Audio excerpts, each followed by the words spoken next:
A struggling young girl wed a 75-year-old millionaire 1 month later. The truth left her stunned. Hello everyone. Before we begin today's story, I have a small favor to ask. Please hit subscribe and turn on the notification bell so you never miss our channel's new videos. It is quick, free, and the best way to support us in bringing you more dramatic stories. Your support means the world to us. Where are you watching from? Drop your city or country in the comments below. Thank you very much. It began on a stormy evening in downtown Chicago. Rain slid down the windows of a small coffee shop tucked between steel gray office towers. Inside, a young woman sat alone at a corner table, her fingers wrapped around a cup of lukewarm coffee she could barely afford. Her name was Elena Nguyen, 24 years old, working double shifts at a diner while trying to finish night classes in community college. Her rent was overdue, her mother's medical bills piled higher every week, and her dreams of opening an art studio were fading fast. The bell above the cafe door jingled. A tall man stepped in, moving slowly but with a presence that made the room fall silent for half a breath. His name was Arthur Hale, 75, once the titan of Hale Industries, a man who had built half the city's skyline. His silver hair gleamed under the warm lights, his long coat damp from the rain. He scanned the room, then walked straight to Elena's table. "Miss Nguyen?" he asked. His voice was low, composed, carrying the quiet authority of someone used to being obeyed. Elena blinked, startled. "Yes, that is me. Are you Mr. Hale?" He nodded and sat across from her without waiting for permission. The scent of cedar and rain trailed him. When he placed a small leather folder on the table, the gold initials AH caught the light. "This is not a job interview," he said calmly. "It is a proposal." Elena frowned. "A proposal for what exactly?" Arthur opened the folder. Inside was a neatly typed marriage contract, embossed with his company's seal. "I want you to marry me," he said. "Not for love. Think of it as an arrangement. You will attend 5 public events with me, appear as my lawful wife, and in return, I will cover your debts, your mother's hospital bills, and fund your education. The contract lasts 6 months. Elena's breath caught. She thought she had misheard him. "Marry you?" Her voice trembled. "Why me?" Arthur studied her face with calm detachment. "Because you are honest. I asked my assistant to observe how you treat people when no one is watching. You offered a cup of coffee to a homeless man last week, even when you had only $1 left. You did not expect anything in return. I trust that kind of heart." Elena stared at the papers.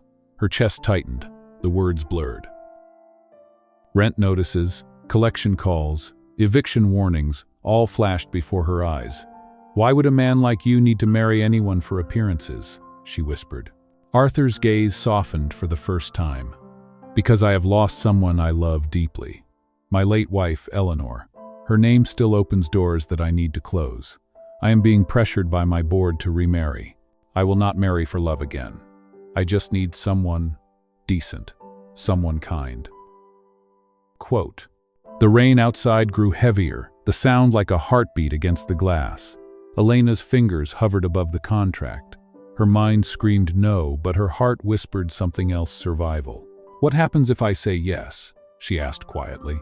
Arthur leaned forward. "Then you will no longer worry about rent or hospital bills. You will move into my estate tomorrow. You will have your own room, complete privacy, and a monthly allowance. All I ask is that you follow the terms." Quote, her eyes flicked to the small print near the bottom. Clause 7. No intimacy, no deceit, no interference in personal matters. Violation voids the contract. Arthur slid a small velvet box across the table. Inside was a platinum ring, elegant but understated. "You do not have to answer tonight," he said, "but my offer expires by sunrise." Elena looked at the ring, then at him, the man who seemed carved from marble, all calm power and loneliness.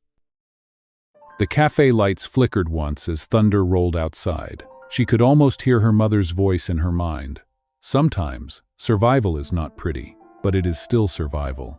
Arthur rose to leave, setting his umbrella upright beside her chair. "Whatever you decide, Miss Nguyen," he said softly, Make sure it is not out of fear, but out of choice. He walked out into the rain, leaving the faint scent of cedar and the impossible contract on the table.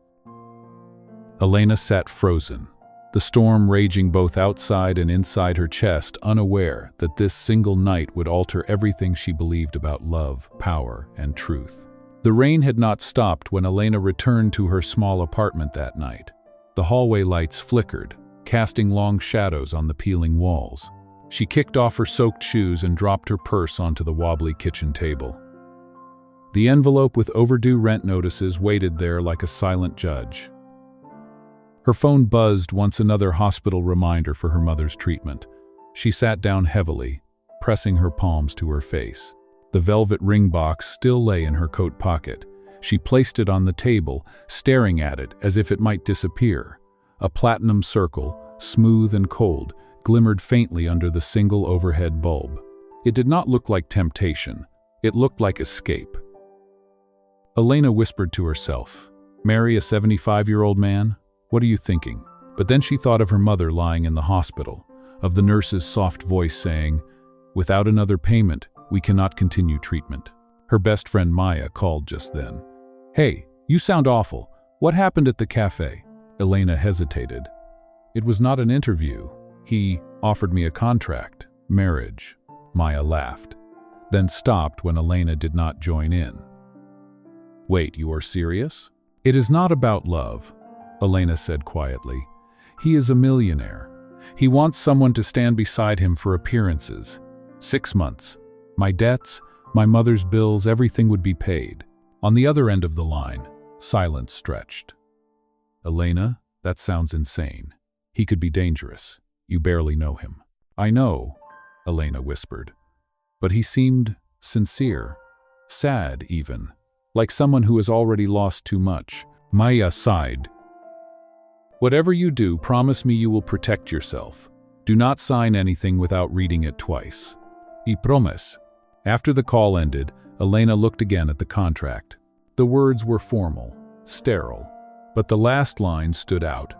"All terms shall be honored with dignity." She traced the letters with her fingertip. Dignity that was something she had not felt in a long time. By midnight, she was sitting at her small desk, the rain tapping against the window like a clock counting down. She signed her name Elena Nguyen with a shaking hand. The next morning, a black sedan waited outside her building. The driver, a man in his 40s dressed in a crisp suit, stepped out and bowed slightly. "Miss Nguyen, Mr. Hale asked me to bring you to the estate." Elena clutched her worn sketchbook to her chest as she climbed in. The car's leather seats smelled faintly of pine and old books. Through the window, the city faded into mist and trees, until the skyline disappeared completely. After an hour, iron gates opened before them, revealing a sprawling mansion surrounded by gardens and marble fountains. It looked less like a home and more like a museum of quiet wealth. As the car stopped before the grand entrance, Elena's heart pounded so hard she could feel it in her throat. A housekeeper greeted her, introducing herself as Mrs. Doyle. "Welcome, dear. Mr. Hale is in his study. He asked me to show you your room first." Gah. Inside, everything gleamed. Polished floors, chandeliers, portraits of people with the same sharp Hale eyes. Mrs. Doyle led her up a wide staircase to a room at the west end. "This will be yours," she said kindly. "Mr. Hale wanted you to have privacy. Meals are served at 7, tea at 9:17 sharp." "Why 9:17? Elena asked. Mrs. Doyle smiled softly. That was his late wife's favorite time of evening. Old habits die hard. When Elena entered her room, she stopped short. The space was vast, lined with bookshelves and tall windows overlooking the gardens. Yet despite the beauty, it felt lonely. She placed her sketchbook on the nightstand, the only item that truly belonged to her. A few hours later, she changed into the modest cream dress Mrs. Doyle had laid out. Her heart raced as she approached the study door. She could hear Arthur's voice inside, steady, patient, speaking with someone about charity finances. When he saw her, he ended the call and stood. "You came," he said. "I signed the contract." He gave a small nod, emotion flickering behind his eyes. Then allow me to welcome you to Hale Manor, Mrs. Hale. She tried to smile, but the words felt strange in her mouth. You do not have to call me that. It sounds too formal. Formality protects people, Arthur said. You will learn that soon enough. He gestured toward a folder on the desk. These are the 5 events we will attend together. The first is a charity gala next week. You will have assistants to prepare. Elena reached for the folder but paused when she saw a photograph inside a woman with kind eyes and a gentle smile. Is that her? Arthur followed her gaze. Eleanor, he said softly. My late wife. She believed that love was not spoken, it was proven. Elena met his eyes. For a moment, the air shifted something tender, fragile. Maybe she was right, she said. Arthur looked away, breaking the spell. Dinner is at 7. Cunt. As she left the study, Elena touched the edge of her ring. It glinted under the hall light, cold and heavy. Outside, thunder rolled once more, and she realized she had stepped into a world that ran on secrets and time measured not by heartbeats, but by contracts and promises waiting to be tested. Morning light poured through the tall windows of Hale Manor, spilling across the marble floors like gold. Elena woke early, still not used to the silence. No cars, no sirens, only the soft ticking of a grandfather clock somewhere down the hall. For a moment, she wondered if she was dreaming. Then she saw the ring on her finger, and the dream turned real again. Mrs. Doyle appeared at the door carrying a silver tray. Good morning, dear. Breakfast is served in the East Room, but Mr. Hale thought you might prefer to eat here today. Elena smiled faintly. Thank you. I am still finding my way around this place. Mrs. Doyle chuckled. Everyone does. Just remember, tea at 9:17. He never misses it. After the housekeeper left, Elena sat by the window, sipping coffee that tasted richer than anything she had ever bought. The garden outside shimmered with dew. For the first time in years, her hands were not trembling from exhaustion, but the peace felt heavy, like standing still after running too long. Later that morning, a voice called from the hallway. Mrs. Hale?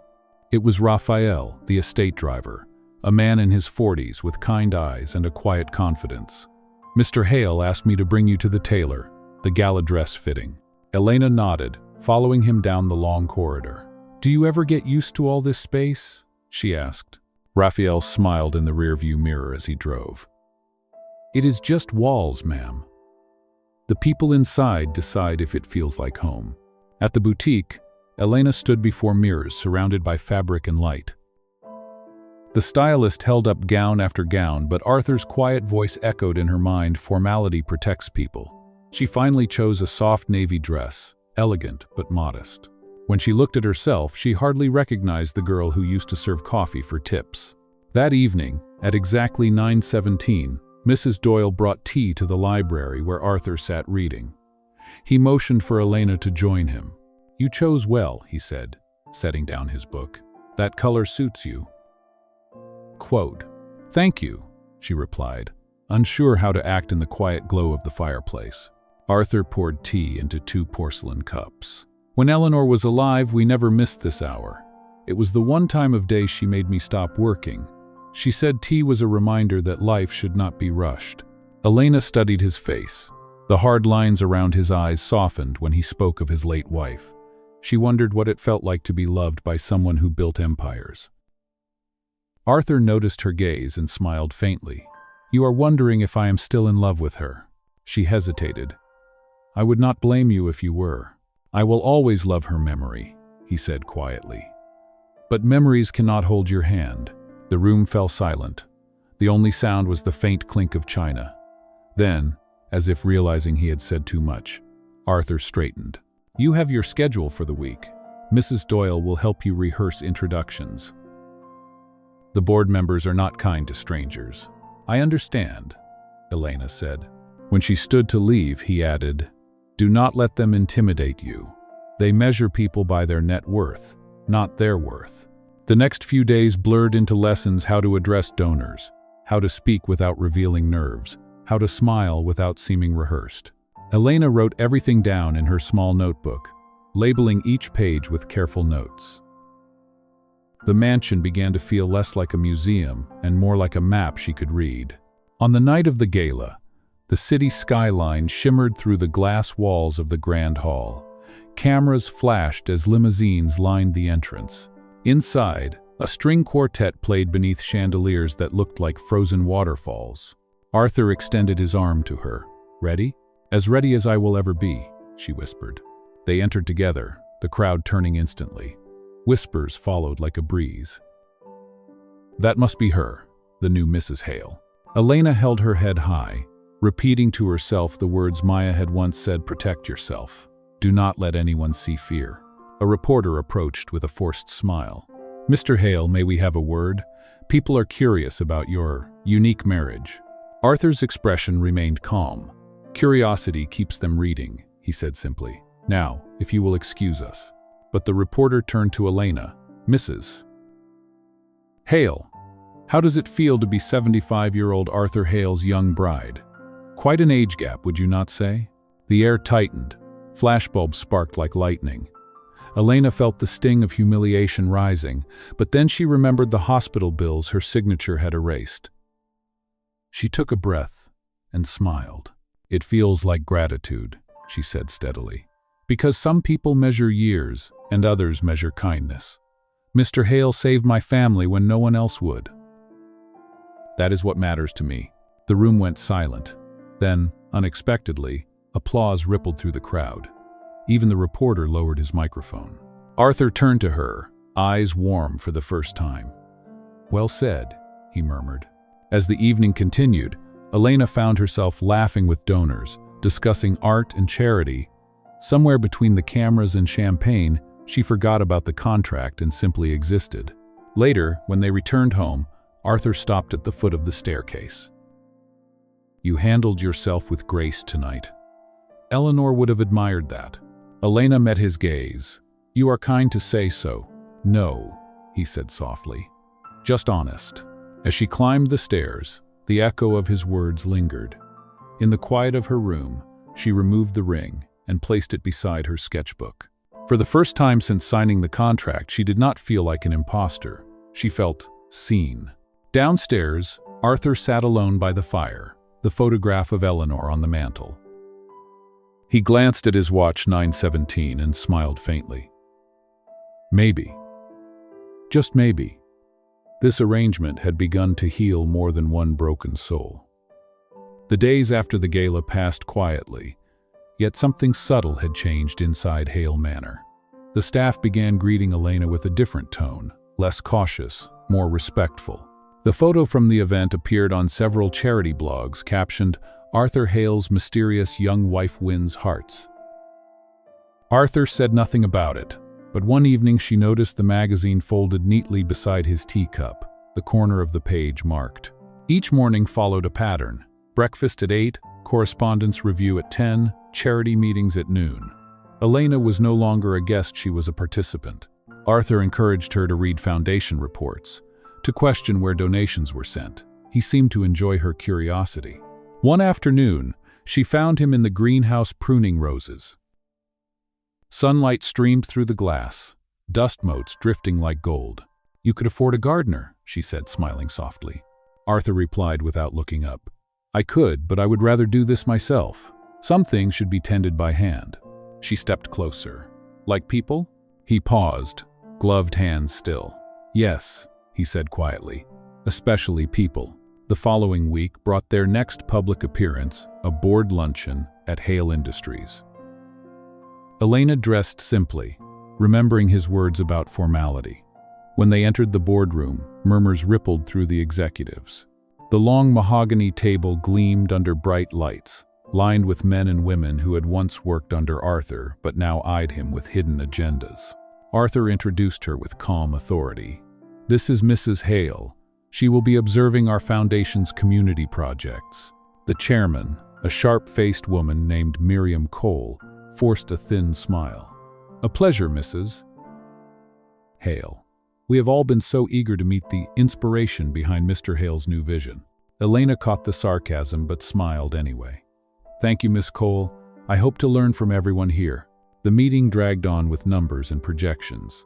Elena took notes silently, but one line item caught her eye: fund transfers from the Compass Fund. a small charitable branch she had never heard of. When she asked about it, the room stiffened. Miriam's smile tightened. Old paperwork, nothing important. Best not to get lost in the details. Arthur's gaze flicked to Miriam, then back to Elena. On the contrary, he said, details reveal character. After the meeting, as they walked to the elevator, Arthur said quietly, "You have a sharp eye. Most people miss what is right in front of them." "I just wanted to understand," she replied. "You will," he said, pressing the button. "In time." That evening, Elena sat in her room, replaying the conversation. The phrase, compass fund, echoed in her mind. She jotted it down in her notebook with a question mark. Later, she heard soft piano music drifting from the parlor downstairs.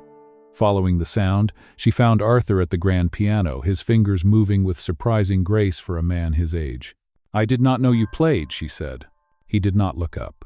"Eleanor taught me. I have not touched it since she passed. Tonight it felt right." Elena moved closer, her voice gentle. "You miss her?" "Good. I miss the way she believed in people," Arthur said. "She used to say everyone deserves one miracle." Elena hesitated, then placed her hand lightly on the piano. "Maybe miracles do not end. Maybe they just change form." He looked at her then, really looked, and something unspoken passed between them.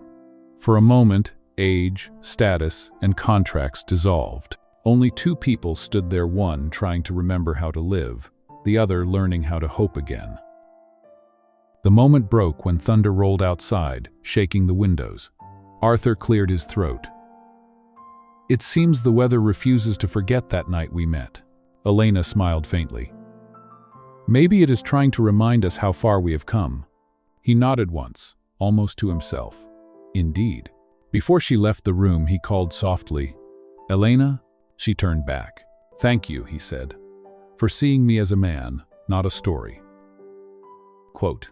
She could not find words, so she simply smiled and walked away, the music still echoing in the hallway. Upstairs, she paused by the window, watching the rain trail down the glass. She had entered this mansion as a stranger under contract, but now something inside her was shifting. Arthur Hale was no longer just a symbol of wealth or rescue. He was a man with quiet grief, a man who planted roses by hand and still believed in miracles. And though she did not yet understand it, this gentle transformation was about to be tested in ways neither of them could imagine. The morning after the storm, the air around Hale Manor felt different, clearer, yet charged, as if the world was holding its breath. Elena joined Arthur for breakfast, and for the first time he was already seated, waiting for her. A faint smile touched his lips as he gestured to the chair beside him. "You are early," he said. "I could not sleep," she admitted. "The thunder kept me awake." Arthur nodded. "Thunder reminds us that even nature has a voice. It does not ask for permission to be heard." She smiled at that, pouring tea into her cup. "Maybe that is something I should learn." He glanced at her over his glasses. "You already have." Later that day, Raphael drove them to a community hospital funded by the Hale Foundation. The visit had been arranged weeks ago, but now it carried new meaning for Elena. The patients lined the hallways, grateful for the supplies and renovations that Arthur's donations had made possible. Elena moved among them naturally, asking questions, listening, smiling. Arthur watched her quietly from a distance, his expression unreadable. When they returned to the car, he spoke softly. "You have something money cannot buy, Elena? Presence. People trust you." She looked at him, surprised. Maybe they just see someone who has been where they are. Quote. He turned to the window, voice lower. "That is exactly what they see, and that is exactly what this foundation needs." The days that followed grew easier between them. Dinner conversations stretched longer, laughter returned to the dining room, and the air that once carried formality now carried warmth. Yet beneath the calm, something else was shifting attention neither dared to name. One evening, while reviewing documents in the study, Elena noticed a folder labeled Compass Fund. She remembered the strange reaction at the board meeting and opened it carefully. Inside were pages of transactions, small, precise transfers to community projects under false names. But at the bottom of the last page was a note written in Arthur's own handwriting. Integrity test. Do not delete. Her heart skipped. It was not fraud, it was surveillance, a quiet way to test which board members were honest. But why keep it hidden? Just then, Arthur entered the room. Working late? Elena jumped slightly, closing the folder. I was looking for the next event schedule. He approached the desk, noticing her unease but saying nothing. You should rest. Tomorrow will be long. When he left, she exhaled slowly. For the first time, she felt caught between curiosity and trust. The next evening, they attended a private investors' dinner. The hall was filled with expensive laughter and careful lies. As the speeches began, Miriam Cole, the same board member who had dismissed Elena before, took the stage. She smiled sweetly, but her eyes glinted like glass. I would like to raise a toast, Miriam announced, to Mr. Hale's generosity and his new wife, whose charm has clearly rejuvenated our dear chairman. The audience chuckled. Then, with a tilt of her head, she added, though some of us wonder if this marriage was truly a matter of the heart, or perhaps of inheritance. The air froze. All eyes turned to Arthur and Elena. Arthur's jaw tightened, but before he could speak, Elena rose from her chair. May I? She said calmly, her voice steady. The room fell silent. She lifted her glass. You are right, Miss Cole. This marriage began as an arrangement. I will not deny that. But sometimes, what begins as necessity becomes something else: respect, partnership, even friendship. If that surprises you, then maybe it says more about your view of love than ours. Quote, for a long moment, no one moved.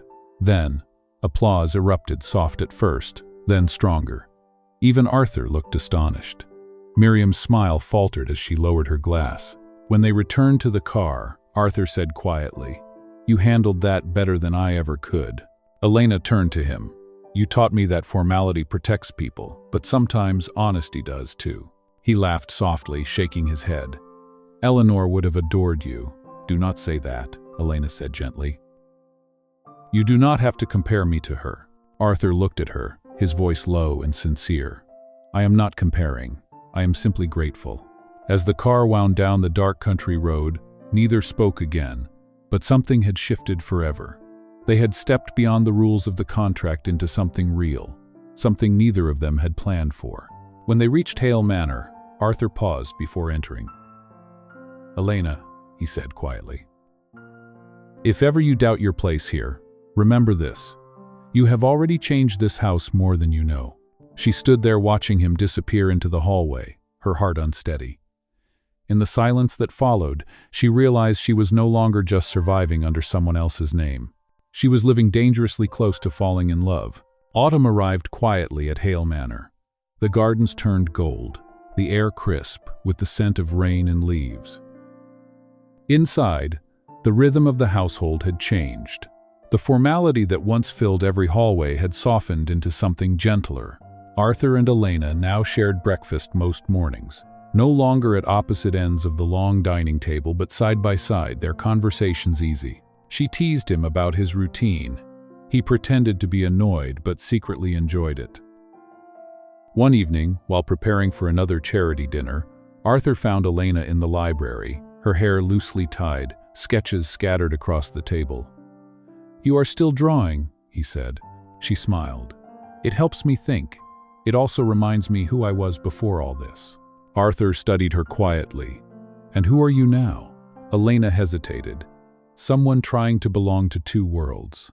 He walked closer, lowering his voice. You already do. Quote, their eyes met, and the air between them shifted, neither spoke. But the silence said what words could not. Then Arthur's expression changed. He reached for a small velvet box on the desk. I wanted to give you something, he said, opening it to reveal a delicate silver key. It opens the West Wing studio. Eleanor used to paint there. I think you will find peace inside. Elena's throat tightened. You would trust me with this?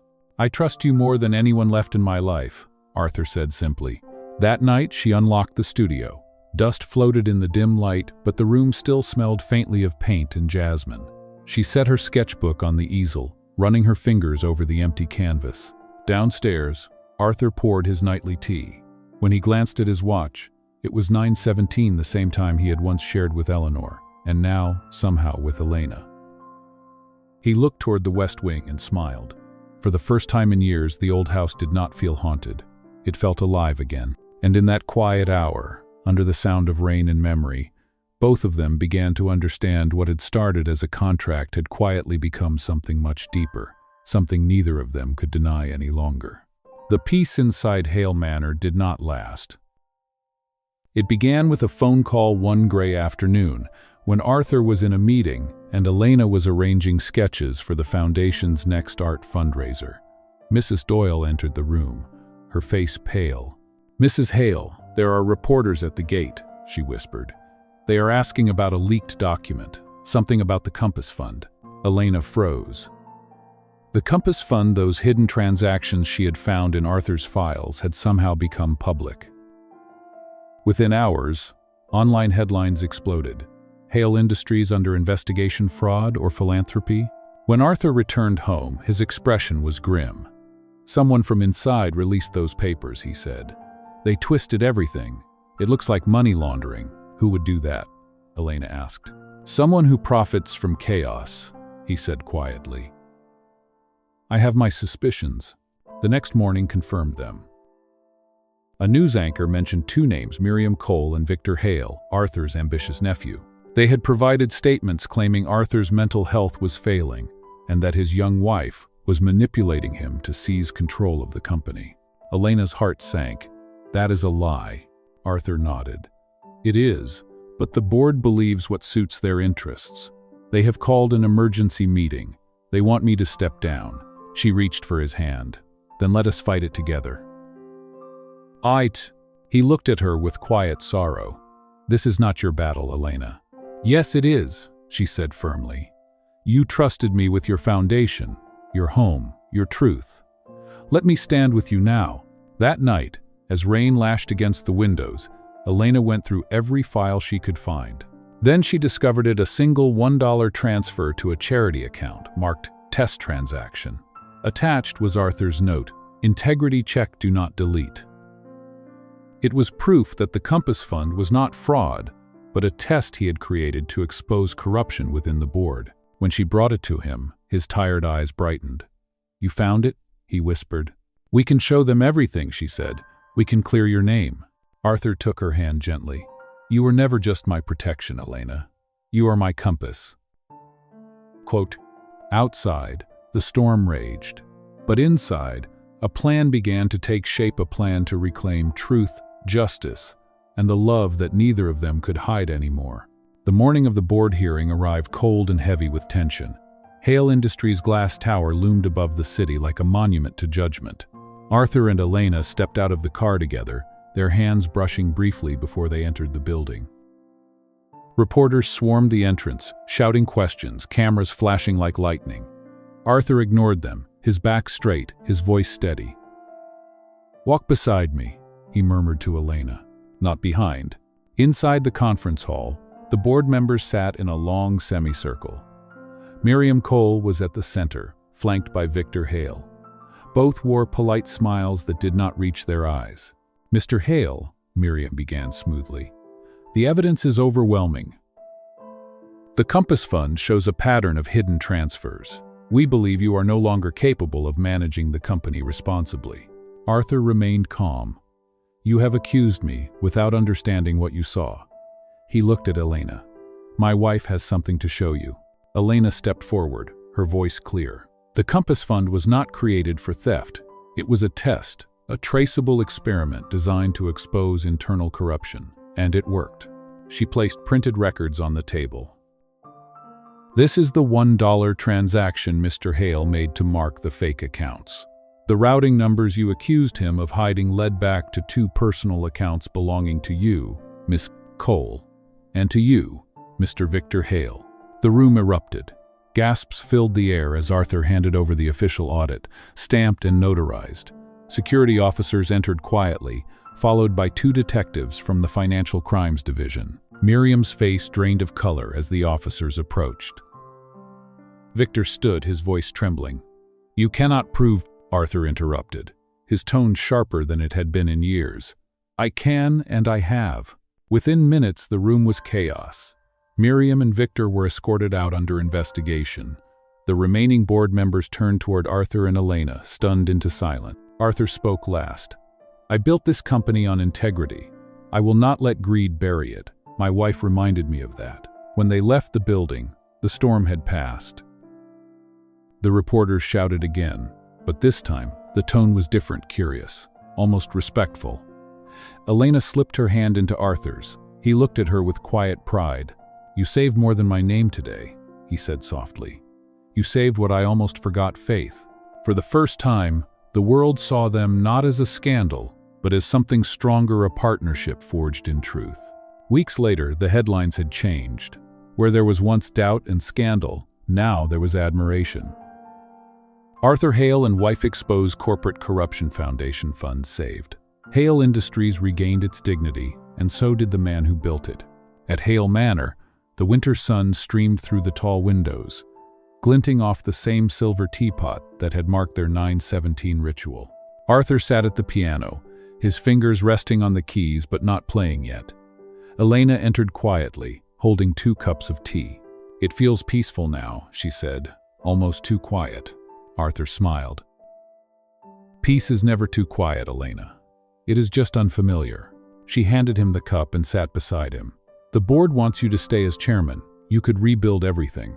He shook his head gently. "No, it is time to let new voices lead. The foundation will continue, but it needs someone who understands both sides of life, the boardroom and the street." He looked at her meaningfully. "That someone is you." Her eyes widened. "Me? I am not." "You are exactly what it needs," he said. "You have heart, reason, and the courage to act when others hesitate. That is leadership." Tears welled in her eyes. "You changed my life, Arthur." He took her hand. "No, Elena, you changed mine." Later that evening, a small gathering filled the West Wing studio. Staff, friends, and foundation members came together to unveil a new plaque on the door. The Compass Art Center, dedicated to integrity and hope. Arthur stepped forward, addressing the crowd. "Eleanor once called me her compass. She guided me for decades. But time moves and compasses change hands. This new chapter belongs to Elena Hale." Applause filled the room. Elena felt her heart swell, the sound of gratitude washing over her. Arthur turned to her and reached into his pocket, producing a small velvet box. Inside was a new ring, simple, elegant, engraved with 2 words. "Our truth," he said softly. "No more contracts, no conditions, just truth." Elena's voice trembled. "Then this time I say yes because I want to."